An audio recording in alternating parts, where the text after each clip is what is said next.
गांव में मंगला नाम की एक औरत अपने पति मुरारी के साथ रहती थी। मंगला और उसका पति मुरारी दोनों एक समोसे का ठेला चलाते थे। मंगला बहुत ही बढ़िया और स्वादिष्ट समोसे बनाती थी। गांव के सभी लोग मंगला के ठेले से ही समोसा लेकर खाते थे। मंगला 5 समोसे देना। मंगला दीदी 2 समोसे मुझे भी दे देना। कुछ भी कहो मंगला, ऐसे समोसे इस पूरे वीरपुर गांव में कोई नहीं बनाता। वाह वाह वाह वाह। मंगला और मुरारी दोनों मिलकर अच्छा कमा लेते थे। 590 और ये 10 रुपए, पूरे 600। सुनो, बस ऐसे ही हम पर लक्ष्मी जी की कृपा होती रहे। हमारी कमाई बहुत ही अच्छी हो रही है। सब तुम्हारे हाथों के बने समोसों का ही तो कमाल है मंगला। सुनो, कल जल्दी उठ जाना, समोसे बनाने का सामान खत्म हो रहा है। जल्दी मंडी हो आएंगे, क्योंकि टाइम पर समोसे बनाकर ठेला भी तो लगाना है। ठीक है, तुम मुझे जल्दी उठा देना। अगले दिन मंगला और मुरारी दोनों समोसे का सामान लेने मंडी जाते हैं। भैया, सबसे बढ़िया वाले 20 किलो आलू कर दो। ये 30 रुपए किलो वाला आलू है, ये कर दूं? बढ़िया है ना? और मीठा नहीं होना चाहिए आलू, ना ही खराब। ये मटर तोल दो, प्याज और बाकी हरा धनिया, हरी मिर्च।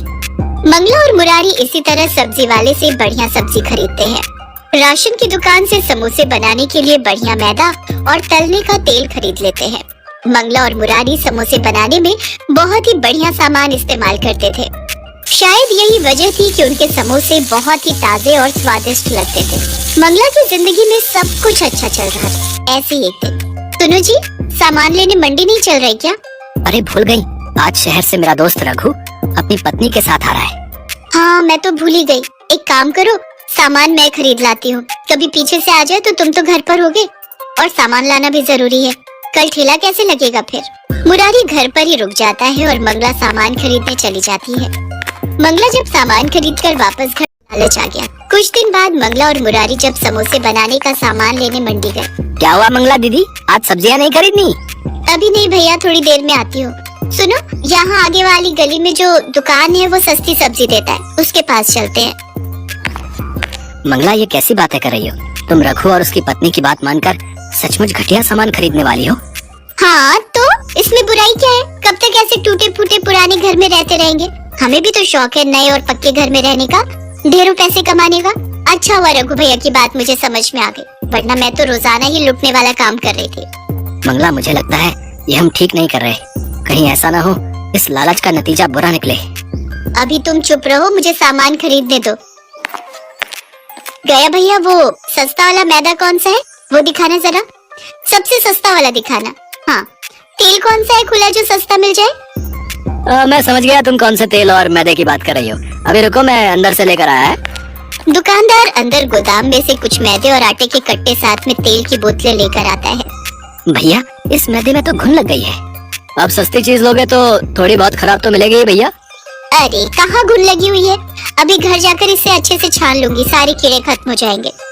मंगला के मन में तो लालच आ चुका था।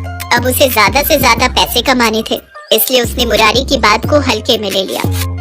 मंगला उस पुराने सामान से समोसे तैयार करती है और शाम के समय ठेला लगाने बाजार में पहुंचती है। लोग तो मंगला के समोसे खाने के लिए पहले से ही भीड़ लगा कर रहते थे। कुछ ही देर में मंगला के सारे समोसे बिक जाते हैं। मंगला बहुत खुश थी, क्योंकि आज कम लागत में उसकी कमाई ज्यादा हुई थी। आज तो कल से भी दुगने पैसे बच गए। देखा, रघु भैया शहर में रहते हैं, उन्हें सारी जानकारी है। हम दोनों तो इतना महंगा सामान इस्तेमाल करके लुट रहे थे। अब देखना, मैं रोजाना ही दुगने पैसे कमाऊंगी। कल इससे भी सस्ता सामान खरीद कर लाऊंगी। मंगला सस्ता और घटिया सामान खरीदकर समोसे बनाने लगी। धीरे धीरे गांव के कुछ लोग बीमार पड़ने लगे। किसी को कुछ भी समझ में नहीं आ रहा था कि लोग बीमार क्यों पड़ रहे हैं। तभी एक दिन पुलिस उस दुकानदार को पकड़ लेती है जो गांव में खाने पीने की दुकान और ठेले वालों को खराब सामान बेचा करता था। हाँ भाई, कौन कौन से खाने पीने की चीज बनाने वाले दुकानदार हैं और ठेले वाले भी, जिन्हें तो ये पुराना सामान बेचता है, जिस कारण गांव के लोग बीमार पड़ने लगे हैं भाई? अब मैं सबके नाम बताता हूँ मालिक। दुकानदार घबराकर सबके नाम बता देता है और उन नामों में मंगला और मुरारी का नाम भी शामिल था। मंगला और मुरारी को पुलिस पकड़ लेती है। मंगला आज सचमुच बहुत पछता रही थी, क्योंकि उसने किसी के कहने पर अपना बसा बसाया काम खराब कर लिया, और वो भी थोड़े से पैसे कमाने के लालच में।